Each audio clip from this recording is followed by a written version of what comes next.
Látod, micsoda lény? Látom. Visszrakom. Jó. Velem Szent Vid kápolna felé az úton.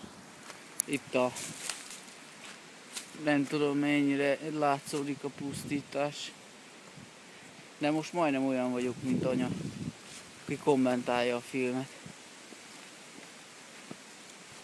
Csak gondolom megmutatom.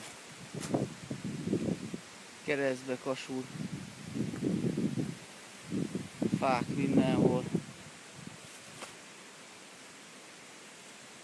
Patak teljesen kiöntött domboldalba, gyökerestül kiforgatta a fákat.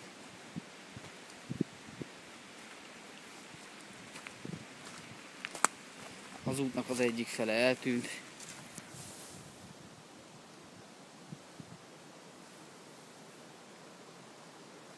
Ott látszik patak.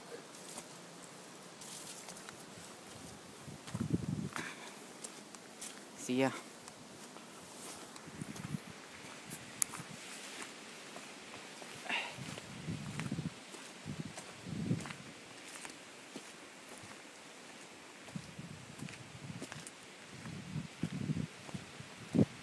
Hát ez gyakorlatilag az, hogy az út fölött keresztbe kidőlt fák vannak, az teljesen megszokott, már ez a 45.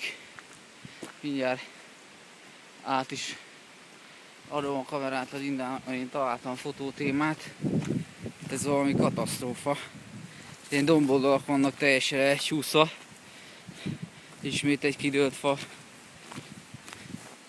Pedig ennek most már jó ideje, igaz, hogy tegnap egész éjjel esett az eső. Jégtáska. Mindjárt felvesszük. És akkor hát mondjuk ezt a egy gyökérképződményt ajánlom figyelmetekbe.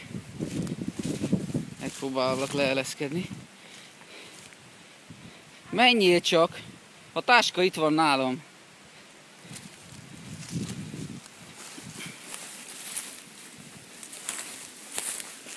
Próbálom úgy intézni a dolgot. Tessék? Hát nem hiszem. Ez egy jó 80 centi átmérőjű óriásfa. Tehát így ez a kis patakocska. Itt is mutatom. Azt nézzétek, azt a brutál gyökeret. Az úgy vitte magával az egész oldalt. Ott is. Oda, ha felnéztek, az se kis pálya. Itt is volt egy darab fa. Közben Linda átért.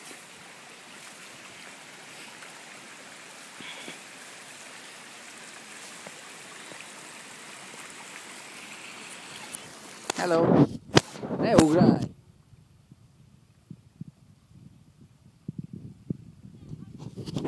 Tessék? Nem, én nem megyek át. Hát mert egyik kezembe a kamera. Persze.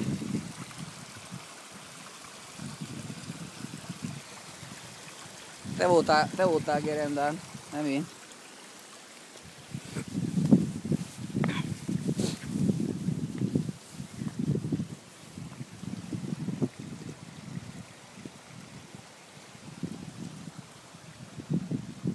Közelebbről megvizsgáljuk.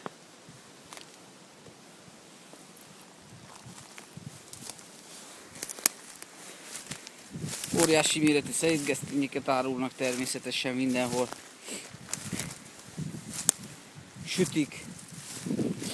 Tegnap rengetegen voltak, ma rajtunk kívül mindenki tudta, hogy rossz idő van, ezért elmentek valahova, mert egy lélek nincs az erdőbe.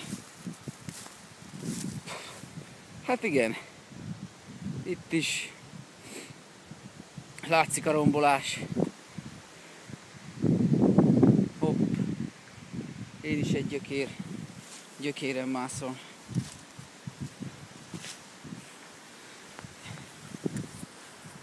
Hello, itt, nézd.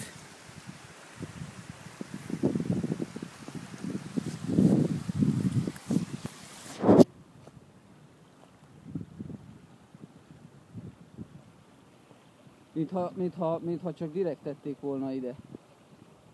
Ott is egy derékba tolt fa. És itt van ez az ominózus gyökér. Nem volt fiatal, az biztos, hogy nem volt fiatal. És biztos, hogy nem is volt csendes, amikor kidőlt. Biztos elköszönt még. Ez a kis patakocska itt a féldomboldalt lerombolta.